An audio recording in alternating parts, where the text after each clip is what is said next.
Magandang gabi mga kasimple at February 5, 2025 mga kasimple, may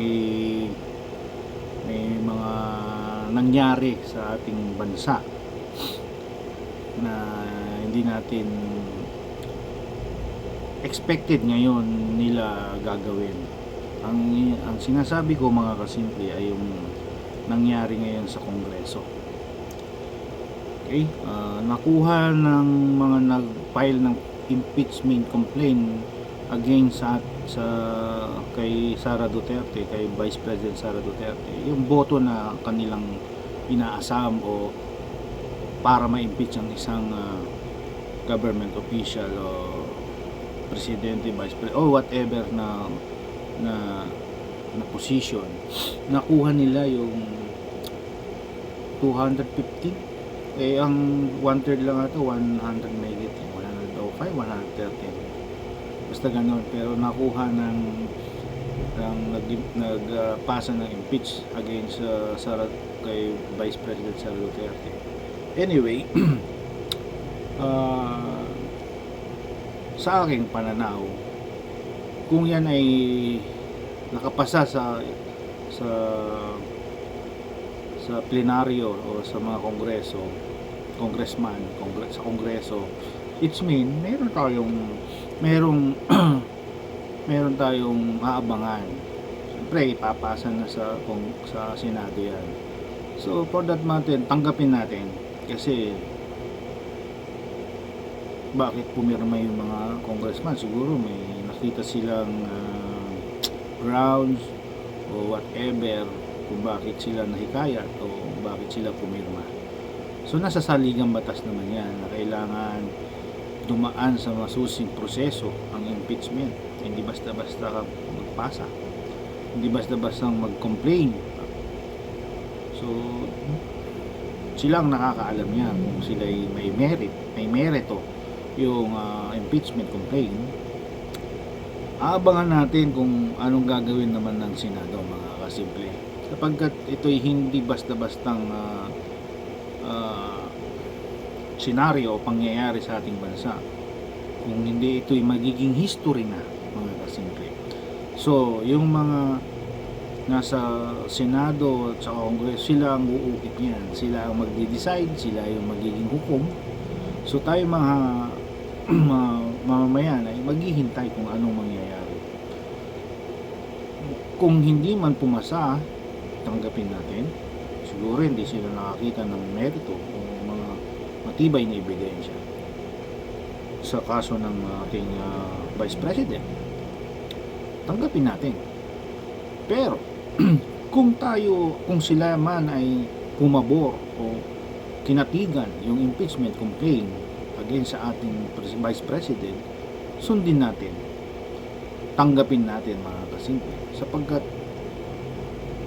tulad ng sinabi ko, pag-aaralan din naman nila kung may merito, mga matibay na ebidensya, diba mga kasimple? Kaya si kasimpleng Arnold, matagal ko na sinasabi yan, nasa tama lang tayo mga kasimple. Kung ano ang nasa saligang batas, sa proseso, sa tamang hakbangin ng ating mga government official, doon tayo mga kasimple. Huwag na tayong magbatuhan. Nandyan na yan, naisampa na mga kasimple. So abangan natin kung anong mangyayari. Ito'y masusulat natin sa ating kasama na sa history natin mga kasimple.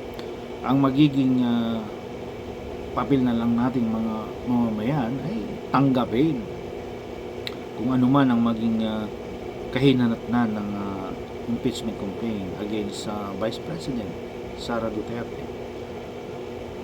Ito may magiging pabor sa kanya o magiging hindi pabor, tayo'y maniwala sa kakayahan ng ating mga congressman at mga senador, sapagkat tayo ang nagluklok sa kanila. Kung hindi tayo maniniwala sa kanilang kakayahan, kasalanan na ating mga bumoto sa kanila. Ngunit sabi ko nga, paulit-ulit na sasabihin ni Kasimpleng Arnold, anuman ang maging kahinatnan ng impeachment complaint, tanggapin natin mga kasimple. Sapagkat ito ay magbabase sa kanila, pagbabasihan nila ay yung mga dahilan, mga ebidensya, merito ng complaint. Ilang impeachment complaint na ang ating naranasan. Silang nakakaalam. Huwag na tayong maniwala o makinig sa mga sabi-sabi na ito'y pupolitiko lang sa ating Vice President. Kaya nandyan sila para sila'y politiko. Kaya kung mapolitika sila, dapat tanggapin lang nila. Kung sino mang mga politiko na ayaw mapolitika, umalis kayo sa pagkapolitiko. Sapagkat yan ang kabalikat ng inyong trabaho, mga kasimple. Sila ay uusigin ng kanilang kalaban, ahalokayin ng kanilang baho, diba? So for that matter, dapat tanggap mo yan. Kung ikaw ay sinisiraan, pakita mo na hindi ka ganun, diba? So ayan mga kasimple, tayo ay maging mapagmasid. Titignan natin kung paano nila gagawin yung kanilang tawag nun, procedure, yung kanilang pag-hearing sa impeachment na to. Kasi matik na yan, ibibigay na sa Senado yan. Yung Senado ay sila ang magiging hurado, hukom. Sila ang magtitimbang-timbang ng mga ebidensya, magpapalitan ng kuro-kuro. May depensa, may taga-usig. So ulitin ko, kung ano ang magiging kahinatnan ng impeachment complaint against sa ating Vice President Sara Duterte, huwag na nating kontrahin, maging negative man yan o pabor sa ating Vice President.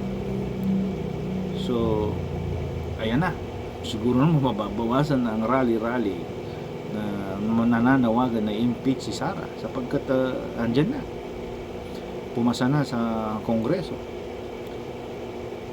Pero abangan naman natin yung sa Senado, mga kasimple. So yun lang mga kasimple, ina-update ko lang kayo na ayan na nga, pumasa na sa Kongreso ang impeachment complaint laban sa ating kay Vice President Sara Duterte.